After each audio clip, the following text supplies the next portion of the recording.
Welcome to Hispanic Biz Success Stories. I'm Homero Galicia. We interview successful entrepreneurs who built very good businesses to learn their story. Every business has a story. We're fortunate today to have with us Mr. Jose Escalante of Escalante Enterprises of El Paso. Mr. Escalante, thank you so much for being here. Thanks for having me. I appreciate it. Well, I'm looking forward to your story. Okay. So Escalante Enterprises, what is Escalante Enterprises? Escalante Enterprises started a few years ago, and the reason that we started Escalante Enterprises, we're mostly a roofing company. Years ago, we started to getting into more of construction, remodeling. We started building homes, flipping homes. So we even went into landscaping. So talking to like our accountant and everything, say, you know what, probably it'll be good if we can incorporate enterprises so that way, you know what, we cover more area. If you want to go into this, because merging like the roofing and the landscaping was creating some situation for the accountant. Oh, okay. So then when say, you know what, you make it Escalante Enterprises and now we can put everything under our name. Okay. So that's what happened. So you started in roofing? Raw roofing, yeah. When did you start? Roofing, I started doing roofing back, I was a sophomore in high school, like in '73. Really? Yeah, and I wanted to have a job back then, and a cousin of mine was working for this roofing company. And I told me, hey, give me a job. I wanna make some money. And he told me, it's very hard for you. You won't make it. I said, well, let's try it. So I started working in the summer months. And I only worked from June till August, September. And then from there, I will go back to school and I will work on Saturdays. I will do roofing on the Saturdays, you know, for the weekends. And that's basically how it started. And then once I did that through my high school years. When I graduated from high school, I went to Lydia Patterson Institute. When I graduated from high school, I said, you know what, I'm probably gonna do like full-time roofing and part-time school. So I started part-time at the community college Valle Verde. Oh, okay.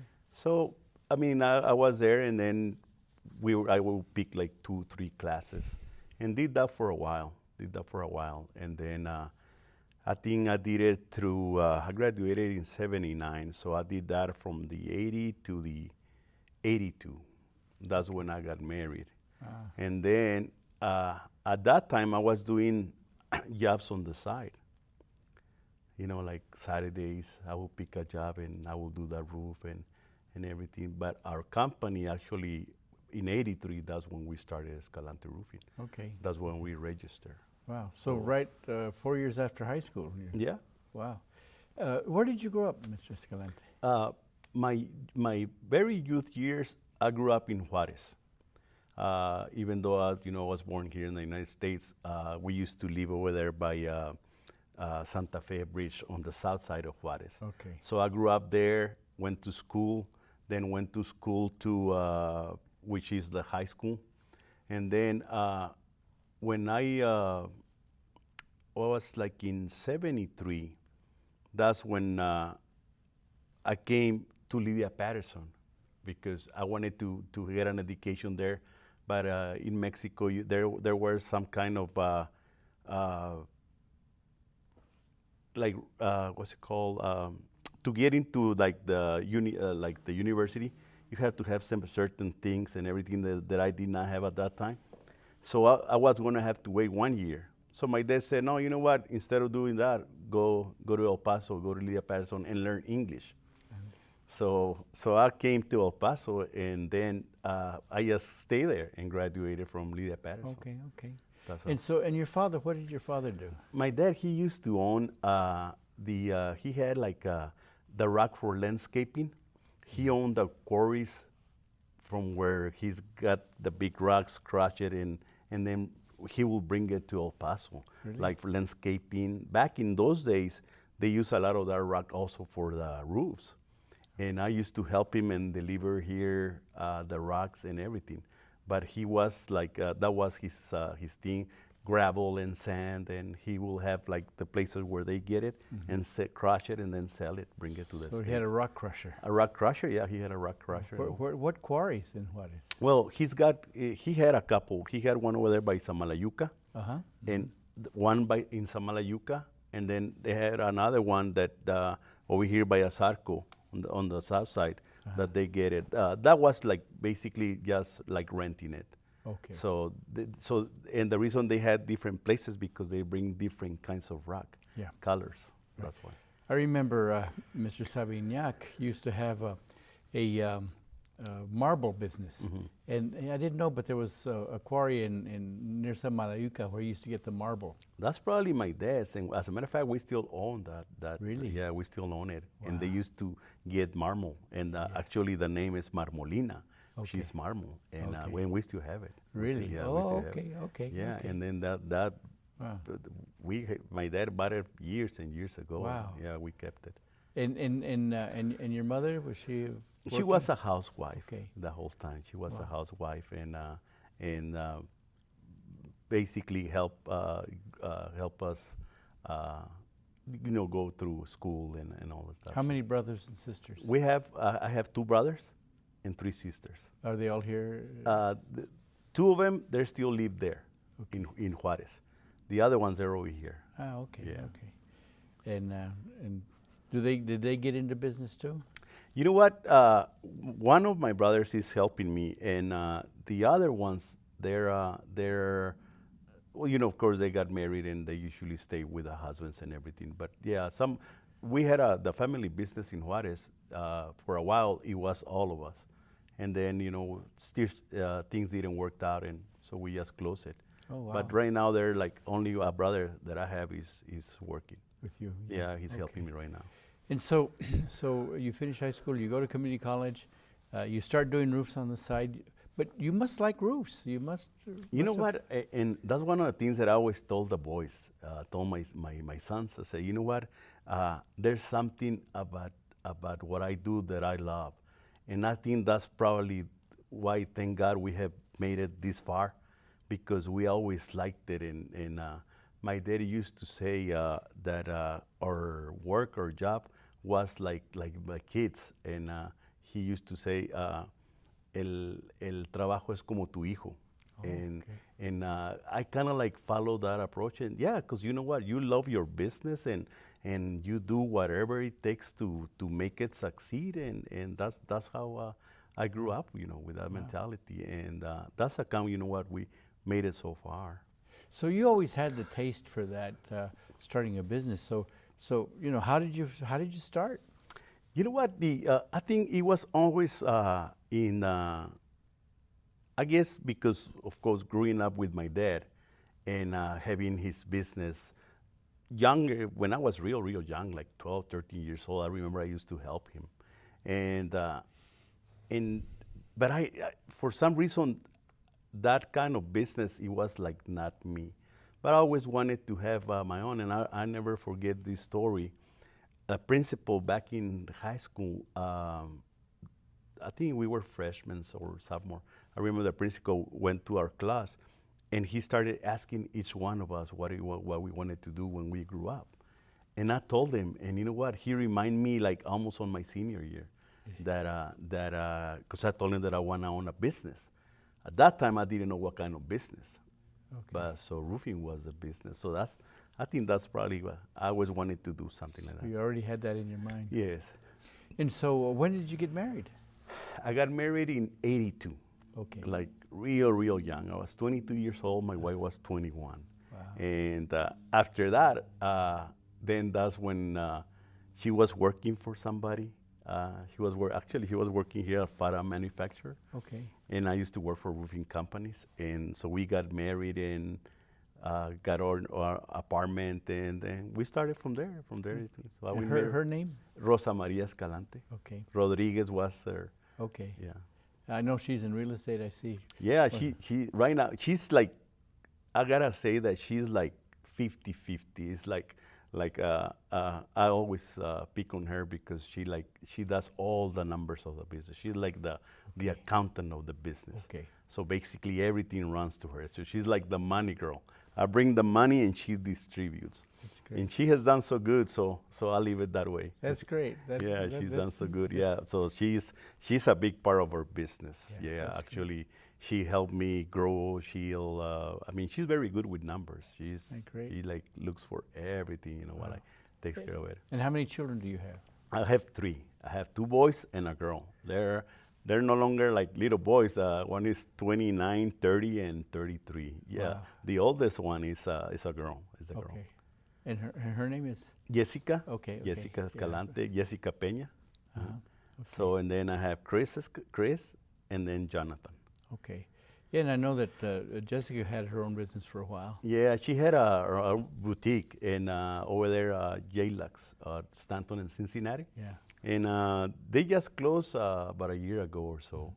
The construction there kind of like Really affected. yeah, they couldn't keep it up, like many business on that area. So. Your son Johnny took my class at UTEP. Is that right? Hispanic entrepreneurship. So I met him in that class. Jonathan he's into business a lot. Really? Yeah.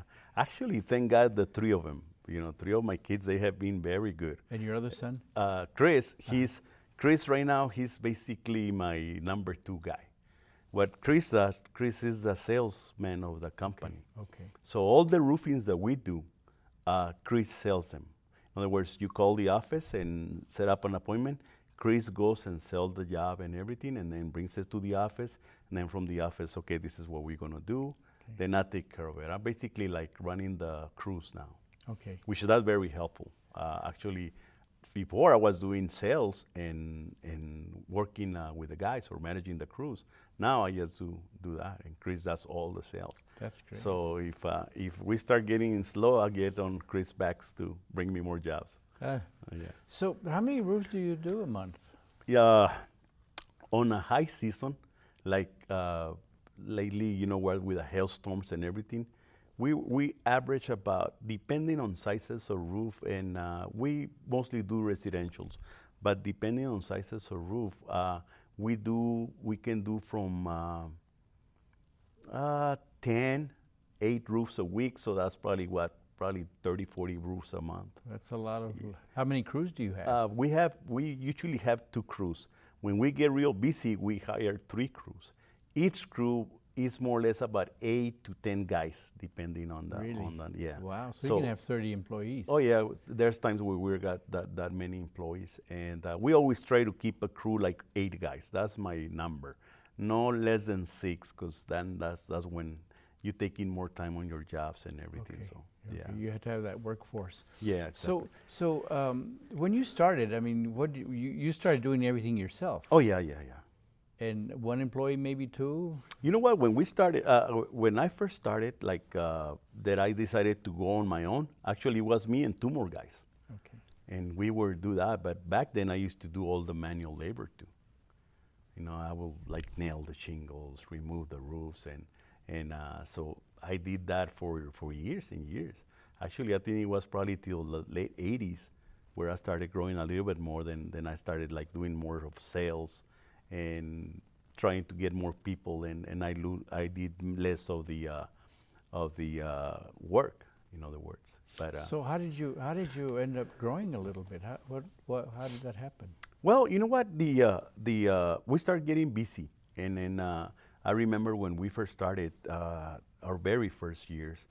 Of course, you just start your company, whatever you do, you're not going to have that clientele, so you're going to have to go and get it. So in my case, I used to go and knock roofs. I will see a bad roof, and I said, you know what, I'm so-and-so, this is my card if you need a roof. And believe it or not, I got a couple of roofs. So then you start getting clientele. So I used to work for some of the builders here in town. I did roofs for them, where, then I needed more people, more help. And, like everything, you started growing. Then from 3 guys, you need to have 7 guys. From 2 trucks, you need to go to more trucks, and that's how we grew. So how many trucks do you have now? Right now we got 6 trucks, Okay. 6 trucks, and then some machinery. Now the good thing about nowadays that you can rent a lot of equipment. Yeah. Instead of having a truck that is too expensive and just have it sitting there, you can go and rent you know, and A big truck a when big truck, yeah. But the bigger trucks, the one that we use like for the what they call like the ones that do all the work, we have 6 of those. Oh, wow. Yeah. Okay. And your offices, where are your offices? Our office is over here on 355 Ivy Road, and it's on Americas Avenue. It's one of those warehouses. I don't know if you're familiar with Featherlight. It used to be Featherlight. Yes. Okay, you make that turn, and I'm on the other side. Okay. I have also a warehouse and a big yard, and that's where we have our place. Okay. And So when did you bought that property? When? yeah, you know what? Actually, that property, my dad and I bought it years ago, Really? just as a lot, because we were thinking of bringing the rock business Okay. here, and you know, from there deliver the rocks and everything. So eventually that didn't happen, and I might say you can keep it. So then I fenced it in, and I used to have my trucks there. And I remember this is a lot of people don't know this, but there was one time I used to have like 4 trucks and everything, and it was open yard. You know, it's like you just fence it and it's open. And then one night, one of my neighbors calls me and said, "Hey, you know what? I think one of your machines is on fire." And I said, "Wow." I used to live by Manwood High School, so I drove down, and when I go there, all my trucks are burned down. Somebody went and burned all my equipment, all my trucks. Oh. It's like from, let's say, from today till tomorrow, you don't have nothing. You lose everything that night. So I mean, we're like, when I show up over there and I see all the trucks destroyed, everything is like basically, like I said, the following day I didn't have nothing. I mean, so of course that kind of like bring us back a few years, because we needed to buy, you know. And then, you know, once you start working with insurance, they pay you this, they don't pay you that, then they go to depreciation. And so, of course, it was a kind of like a big loss for us. And I remember we had to sell some of my toys that I used to have, and to kind of start good. I had a lot of help back then. Back then, I remember the help that I had for my roofing friends, like roofing companies, where they will offer me their trucks. Really? And that, I mean, that was like just amazing. Your competitors helped you. Actually, my competitors, believe it or not, they said, "You know what, whatever you need, my truck's there," and everything, you know what? And there was even that time, of course, you know what, you get behind on everything. And one thing, and this guy, I will never forget this customer of mine. They used to be this roofing company where, of course, that time you lose everything. Remember, you lose everything, so you're like starting new. So then your material starts catching up till you like get going again. There was one store that sent us mechanics liens because we did not pay the material. So this guy gets a letter, this customer, on a house that we have done. And the guy calls me, "Hey, Escalante, I got this letter, man, I want to talk to you."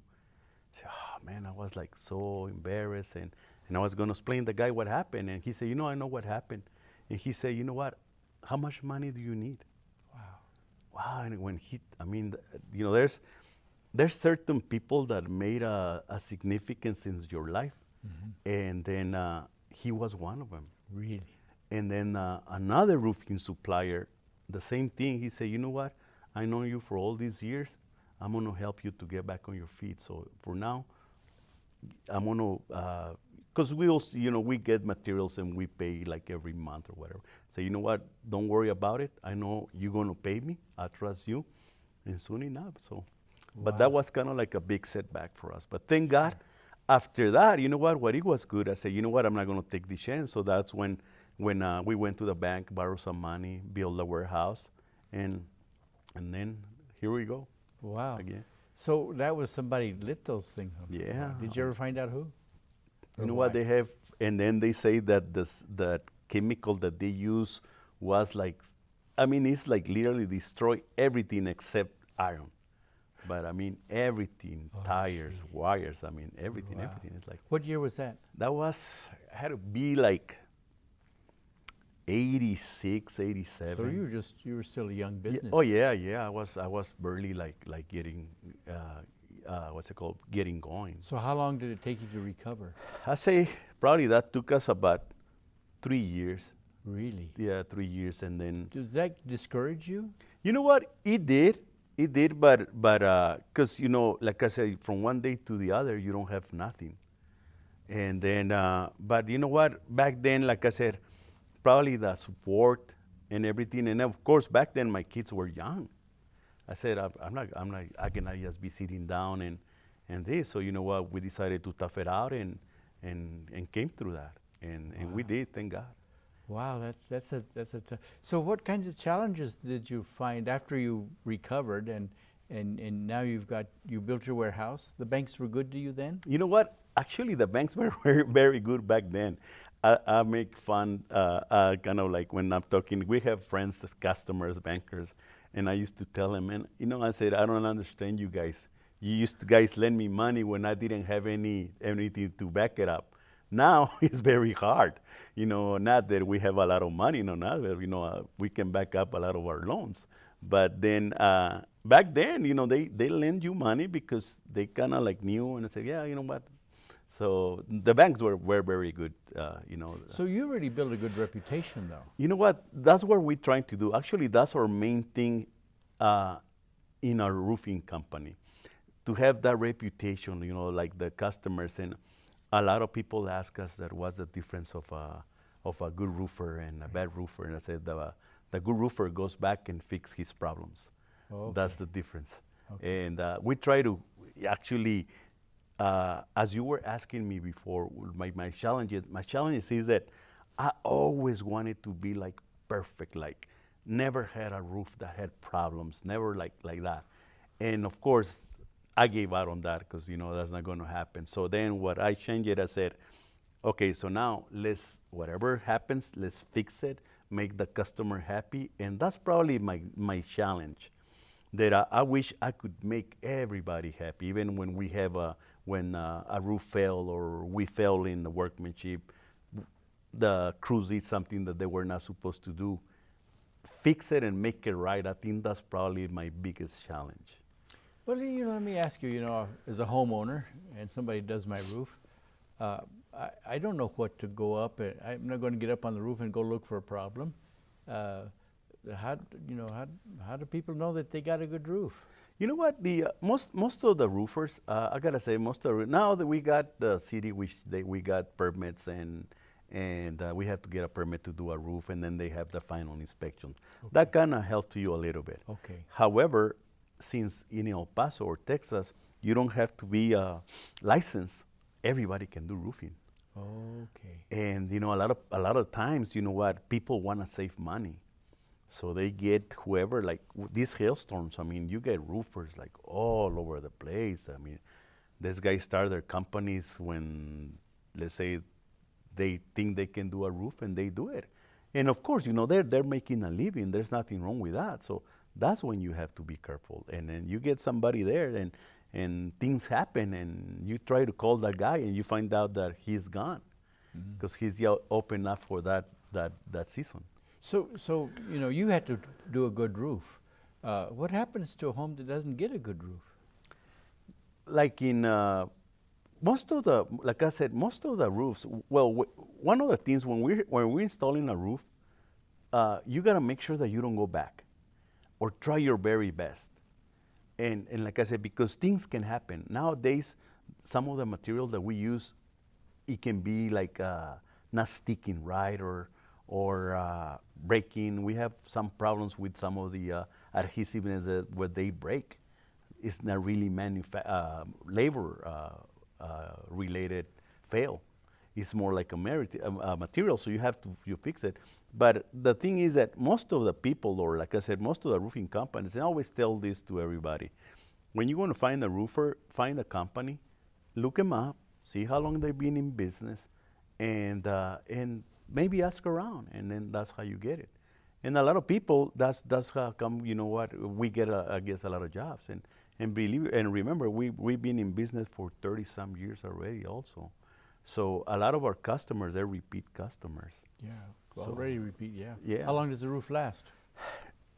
They say they're supposed to last like 30 years. Not in El Paso. The sun, unfortunately, we have the worst weather for roofing, which is the sun. Really? A lot of people think it's the snow, the rain, and no, sun. And you know what? El Paso has sun almost year round. Yeah. This is like the worst weather for roofing is El Paso, the sun. So an average here roof in El Paso, we've installed roofs that can last us 15, 20 years. One of the things very important, and a lot of people don't do that, and I am one of them. When you put your roof on, you just leave it alone. You never seen your roof. Right. I mean, you never go, very, very, very few people maintenance their roof. Right. But I tell you what, I tell this to a lot of people. If you go to your house, you're gonna see, like, you go into your bathroom and you're gonna see that the tiles are coming apart. There's like a crack on the cement or the kitchen and everything. And you do that. The first thing you do, you go and get somebody and regrout the restroom. You don't do that on the roofing. You see that your house, your paint starts peeling out and everything, I need to get a new paint. But nobody, and like I said, even myself, gets up on the roof Right. and maintains it. I tell this, yesterday, as a matter of fact, I was with a customer and I said, you know what, this kind of roof that we install, if you really take care of it, you can make it last 20, 25 years. Like I said, once you protect it from the sun, you're fine. Wow. So those roofs can be lasting, but you know what? They have to, like everything has to be maintained. Yeah. But roofing, for some reason, we don't maintain interesting. roofs. Well, let me ask you too, you know, as you build your business, you hire more employees. And roofing is a lot of labor, hard labor. Very hard labor. How do you keep employees? You've had good success with employees? You know what? The main, like, there's like, in the roofing, there's like what we call the laborers, the guys that they're gonna bring in the material around, load material and everything, and then the guys that roofers, that they know how to install, how to do this. Those people, usually, those are the ones that come and go. Because what happened in roofing, like I said, especially here in El Paso, they don't have a lot of, you don't have to be licensed or nothing. So these guys, they get very good, they get smart, and they start their own companies. So the guys, like, I have people that work for me for already, what I say, like 10, 15 years, 18 years. I have guys working right now for us that they came as laborers and I trained them and I taught them and they're still with me. Some of those guys have gone and opened their little roofing companies. So it's like, actually, I can name you like 4 or 5 guys used to work for me. And we all do that, you know, I did that, you know. I used to work for one of the roofing companies here that probably most of the roofers my age work for that company. We all did the same. We learned, they trained us and everything. And I said, you know what, why don't we do it ourselves? Wow. Wow. Well, that's a fascinating story. Thank you again, Mr. Escalante, Thanks for sharing having your me again. story. Now, you started in roofing in '83. Yes. You were a young man. How old I were was you? 23 back then. You started your business at 23. Yes, sir. Well, why'd you start so young? I guess, you know what, at that time, I kind of like said, you know what, maybe it's time for me to take a chance. And I said, you know what, I'm gonna give it a try. And like I said, through knocking doors and searching for work here and there, that's how I started. So yeah, I decided to go on our own. And also back then, remember I used to do roofs like on the side. So when I decided to go on my own, I used to have like 2 or 3 roofs that I needed to do, but since I was working for this other company, I couldn't. So I said, no, you know what, maybe if I can do this through 2, 3 jobs or 2 jobs a week, and then I can pick up another one over here, I will make the same money that I was making working 5 days for a roofing company. So that's basically how I started. Okay. How long did it take you to build up to where you had business? I said, you know what, but our roofing part of the business, we kind of have it like in stages. I remember the first years was like kind of like hard, you know. 89 was one of the first years that I kind of like call it like get even, because at that time the years from 83 to 89, that was kind of like struggling, you know, like trying to make it. trying to pay bills. Because you know what? When a lot of people think when you own a business, I said, oh man, he owns a business. A lot of times I even think when things are not going that great, I say, man, I wish I would work for the government or work for somebody where they give me my insurance, where we have our retirements. When you're self-employed, you have to buy all that. So anyway, so we were struggling. 89 was a year that we had a good hailstorm in northeast El Paso. So that kind of like got us in a way that we paid like most of our bills. We were able breathe a little bit better. Okay. Then 91 was the year that it was a big hailstorm here on the east side of it. That was like a breakthrough. That started when we started making, we started putting money aside, and that basically was the years. And then after that, like I said, we tried different things. So for how long did you just have one crew? I think probably till 89. And then you went up to 2 or 3? In 91, we went like to two crews. Did that have its own problems? You know what? Yeah, of course, because you know what? Like in my case, like a lot of my kids tell me that I'm a control freak. I want it to be where everything is going, because I believe that if I'm there on one roof, we're not going to have any problems. Of course, you grow. I mean, it's like everybody else. You grow. I mean, you have to have your people, trust people that they can do that. So yes, and then you know what? You got more people, more headaches. Things happen that they're not supposed to happen. Sometimes they don't think right, or like I said, they do mistakes. So of course, having 3-4 guys that you're watching them, but then all of a sudden you have 18 guys, then that's different. Mm-hmm. Yeah. So you had to be on top of all of that. Yeah. And your wife was helping you all this time. My wife, she has always been like I said, the accountant of the business, the bookkeeper of the business. So my wife has been with me since day one. Actually, when we started our company, and we decided, to give it a chance, then she also quit her job, and so we decided to go on it. So the first years were very hard, very hard. Is that hard to have your wife working with you in your own business? You know what? One of the things that a lot of people ask us that question. Mm-hmm. I mean, you should see. They say, how can you stand each other? That's the first thing. ¿Cómo lo aguantas? Sí. And one of the things is that we had that kind of like respect, that I don't get into the bookkeeping as much, and she doesn't get into the roofing as much. She knows what's going on in the roofing. I know most of what's going on in the bookkeeping. So we kind of have like right now we have all of our family working together. Okay. Now I have Chris, my youngest, Jessica, my wife, and I. Each 4 of us do different things. And I always told them, I said, you know what, guys, you need to know what's going on with me just in case I'm not around, or whoever, things can happen. So even though we're each does different things, we all know what's going on in the business. We can tell when the business is, we're not having enough jobs, we're not doing this, or we're having issues with this thing and everything. So we're pretty much aware what's going on. But you know what? One of the things that I think that kind of like kept us together is, and also one of the things is that me and Rosa, my wife, we never see like during the day. There's a ISC at the house. I go to the office, get all the crews ready. I go to the job sites, and I don't see her till the afternoon. Of course, we communicate a lot, but we're not working there all the time. So maybe that's why. Now you have 2 sons and a daughter? Yeah, I have 2 sons. And one works with you now? Yes, full time, Chris. Okay. And he does what for you? Chris is the sales okay. guy. The sales. Okay. He does all the sales. In other words, basically, he brings all the work in. Where do your sales come from? You know what? Most of them, a lot of them, they're repeat customers. And like I said, once you've been in business for too long, people look into that.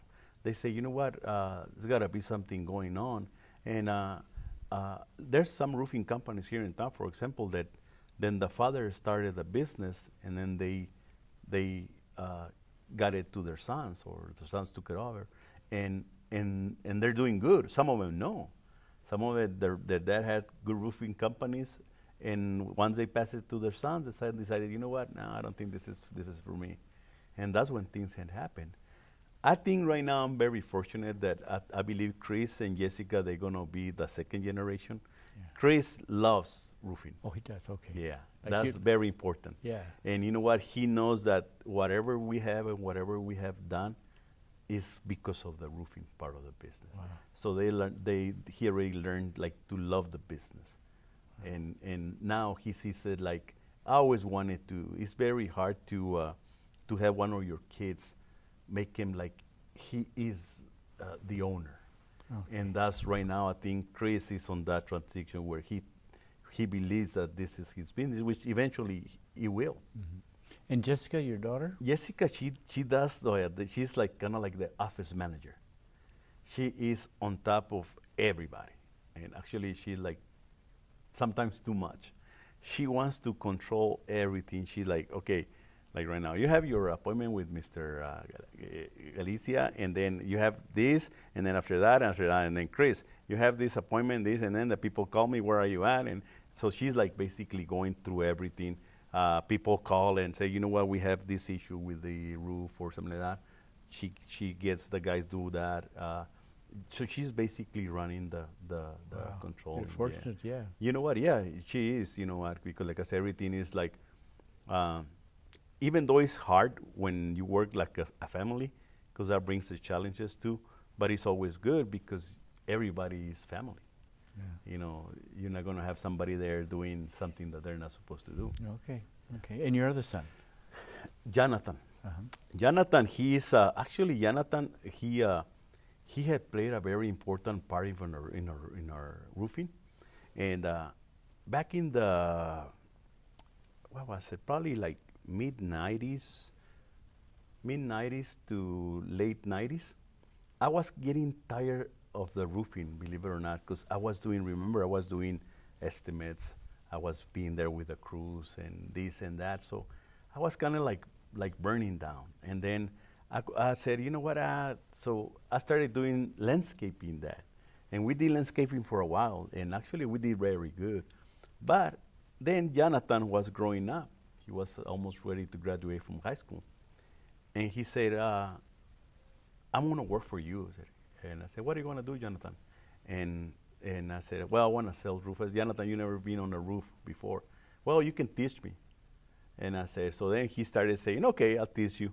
And he said, I'm going to charge you this percentage per roof. And I said, yeah, that's fine.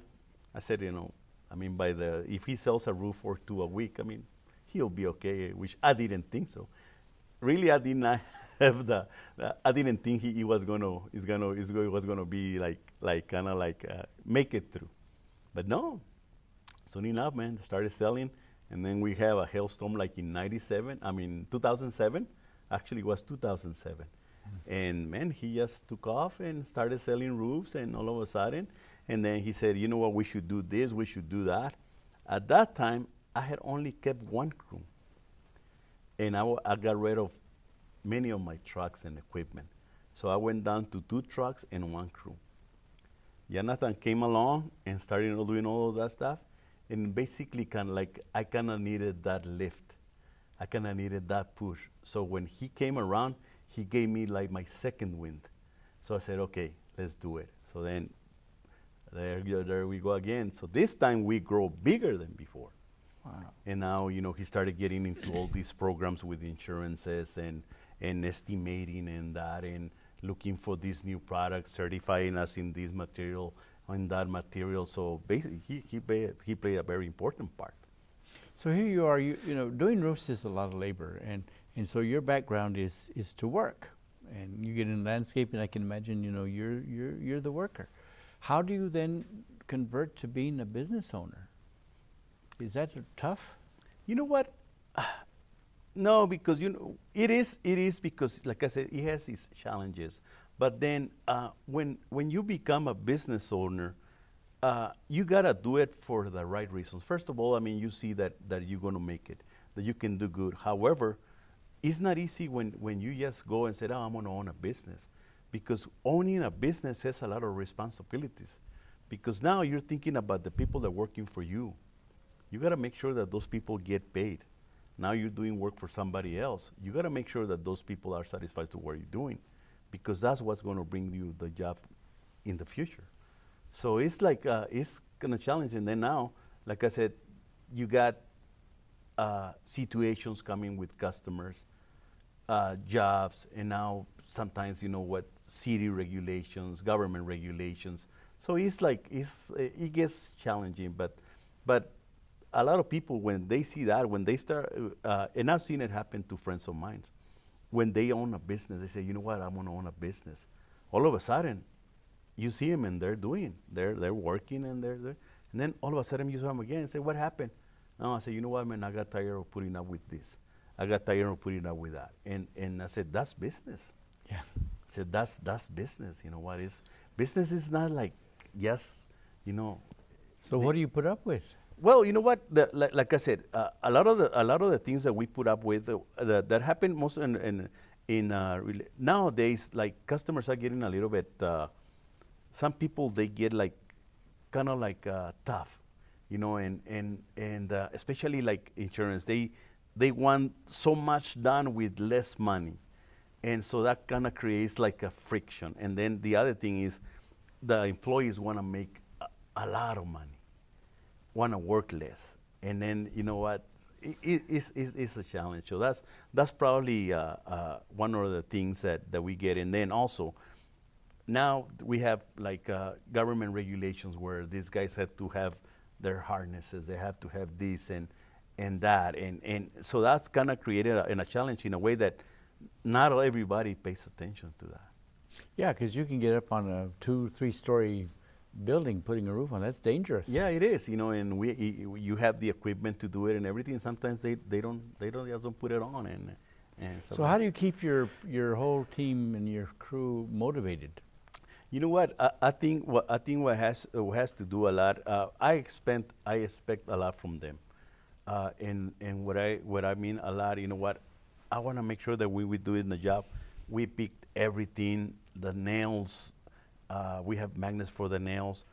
Make sure that we're not destroying like satellite dishes, air conditioners, and it. So, but then I also like give them like incentives.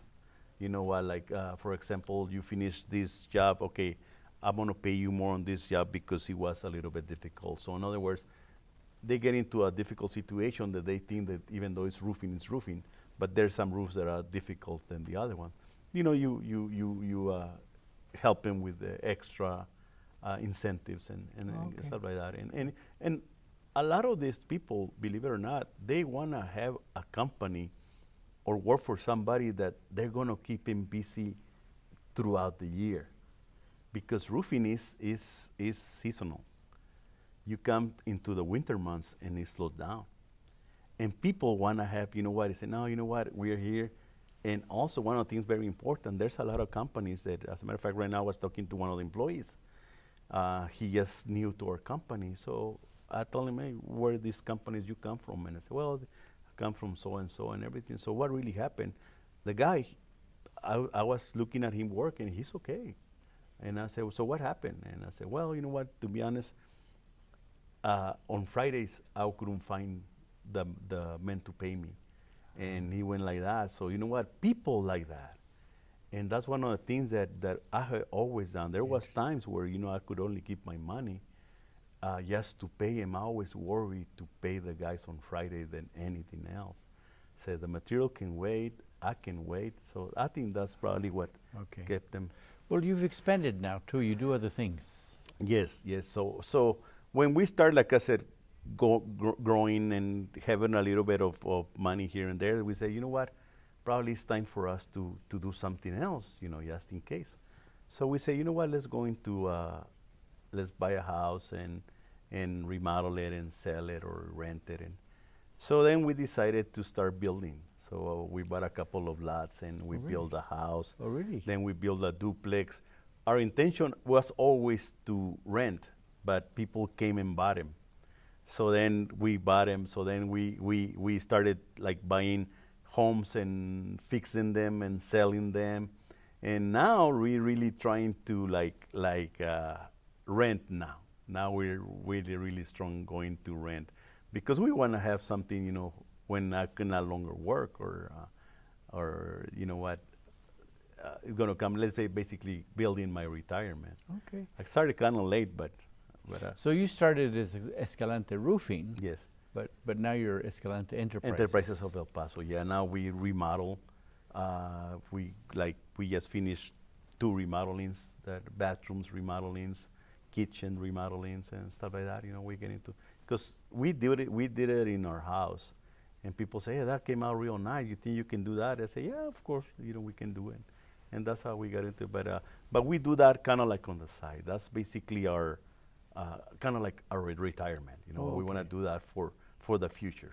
So the bulk of your business is roofing. Roofing. What percentage of your I say work? roofing probably got to be like the 90%, Okay. high 90s, yeah. And roofing is our thing. And what is your work? What do you do with it?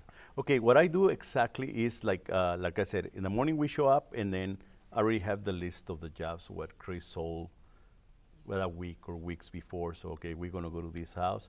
Okay, so I go to the house, set everybody up, order the materials and everything. Okay, this is what we're gonna do, and then as the job goes by, we have another crew also starting another job. So during the day, I'm going like back and forth, making sure that everything's okay. And then sometimes they say, you know what, Jose, we ran into this situation. What do you think over here? And I say, well, you can do this and this and this and that. And that's one of the advantages that, believe it or not, a lot of the new roofing companies, the guys learn how to charge, which that's very important, or the most important, but they're not roofers. And I remember when I hire people, when I hire guys, or especially when we get too busy, that we hire extra crews. They usually get hired by many roofing companies. They come like through the hailstorms and everything. And the first thing that I told them, guys, remember one thing, I am a roofer. I'm not a sales guy. I'm a roofer, so I know what's going on. Everything that you guys are doing, I know how to do it. I learned how to do it like years ago before you guys did. So and there's still a lot of roofing companies like me, you know, especially the older generation, where we were roofers and then we became roofing owners. Let me ask you, you know, in masonry, I've heard of people, and I watch rock wall builders, and there's a maestro, and that's somebody who really, they've reached a level of mastery, Exactly. right? Is that evident in your world of roofing? Oh yeah, the same thing, yeah. You know what, because there's some guys that can learn how to lay shingles, but then it comes a place where they kind of figure out how the water is going to drain from here or from there. That's when the maestro, the guy that has the knowledge, is going to come through. And you have some? Oh yeah. Actually, on my crews, probably 60, 70% of them, they're roofers, what we call the maestros. Okay. Yeah, so Makes a difference. Oh yeah, it makes a big difference. And you take care of them, right? Exactly. Those are the guys that tell you that have been for me working for 14 years, 13 years. Those are the guys that you want to keep. There's so much only that you can keep them because what I told you before, they know that they can do anything, which they can, and now they don't have to really have the equipment. They can rent it. Now there's places that they rent a dump where you dump your roofing trash and take it off. So they go and work for themselves. So it's hard to keep those guys. Yeah, because it's very competitive. Exactly. Very competitive. Roofing is very competitive. So what is it you've enjoyed most about building your business? You know what? I think the most satisfying thing that even though sometimes we don't look, there's sometimes where I thought that I should have taken bigger risk and I should have done this and I should have done that. But I think the most satisfying thing about my business, that see how like my kids and ourselves, we build sometimes like their business, they bought their homes, they bought this, they bought that, and everything came out of what we do. When you see what you have done, even though if it's little, but you see that it came from your hard work from owning this company, I think that's very satisfying. That everything that the little that we have, and the business that we started here, the deal that we started there, everything came from the roofing. Wow. And that's what I call roofing. I call it that roofing is my baby. Okay. Now you give a roof every year, right? Yes, you know what? Our company, actually, Jonathan started doing that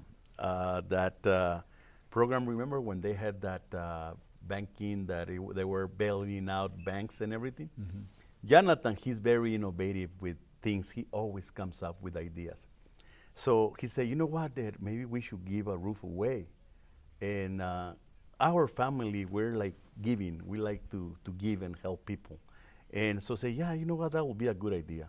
So we started a program called Roof Giveaway, and then or bailout, or so then we started that. So what we used to do, we will like put it like on our Facebook page or Instagram, and what we'll do, we'll like send it, put it like in certain businesses, where if you think people wanted a roof, they can tell us their story, and according to that, we'll give it. So we started doing that, and we did it like for 3-4 years. Nowadays, Owens Corning, which is like kind of like our biggest manufacturer, they did this for the armed services. So what they do, they pick a family that they want to bless our soldiers, and now we part with them. So which is nice, because what I tell everybody, the nicest part about this, that I don't have to pick the people, because it's very hard. Once you see all these letters, all these stories, you want to give a roof to everybody, because they're very good stories. And so now that we partnered up with Owens Corning, we do that every year. And actually this year, I think it's coming up next month. But even if Owens Corning, they don't do it, we're going to do it. Why do you do that? You know what? I think God has blessed us, so we want to be a blessing to somebody else. And you know what? Roofing, that's what we do. So I say, you know what? There's people that they want a roof, but they cannot afford it. Why? The stories that we had, you know, people were very sick. They living on a low income. They have medical bills. They have this incapacities. So I say, you know what?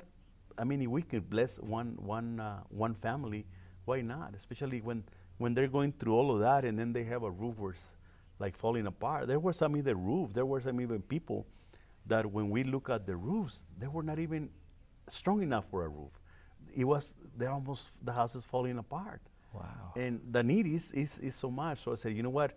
So that's what we did. So we basically wanted to be a blessing to somebody else. Kind of like, and also with the way we saw it and the way I saw it, that I kind of like want to thank the community. Even though I cannot probably, like I said, give a roof to everybody, which I can't. But I wanted to be that a blessing, you know why? That's kind of like, okay, the community of El Paso gave me this, okay, I want to give this back. So El Paso's been good to you? Very good to me. El Paso has been a blessing for me, and you know what? And I love the city. I love the city, and this is where I hate when people tell me that El Paso is a bad place to live, El Paso this, El Paso that, and I say, you know what, guys? El Paso is the best place to live. You know? So what's tomorrow for Escalante Enterprises? You know what? That's a good. I think we're trying to go more into like the construction, but then one of the things right now, we're mostly residential, very little commercials. However, this last year, Chris, my sales guy, my son, he's getting more into commercial roofing. So we're trying to go that route. So I think I see like Chris' generation of the roofing, I think they're going to grow even more, and they're going to grow more into commercial roofing. What's the difference between residential and commercial? Well, residential is, like I said, of course, you do homes and everything. And commercial, that's when you start getting into buildings, putting roofs on buildings, apartment complexes, stores. I mean, you name it, everything that has. Are they more difficult? You know what? Not necessarily more difficult, but you need more equipment, and also the money involved on those buildings. You have to be kind of like financially strong to do. I'm not going to be like the bigger companies here in town where they're like very, very big, but getting into little by little. In terms of roofing companies, where do you fit in terms of size? Are you One of the bigger ones? Well, like I said, we can go like the roofing is between two. It's like the residential roofing and the commercial roofing. I'm probably gonna be like probably mostly in the residential, but I consider that I'll probably be on the top of the residential. And now, like I said, we're moving, and I'll be like the small on the commercials. Okay. So that's kind of Okay. like. So Well, right now, basically, I'm going through that transition. Okay. Well, Mr. Escalante, it's a fascinating story. I really have enjoyed that, learning about your business and what you went through and your family. You have a family business. Yes. And it's going to continue. Yes. It's a wonderful story, and I thank you for sharing that. And I thank you, viewers, for watching our program, and ask you to stay tuned for more programs.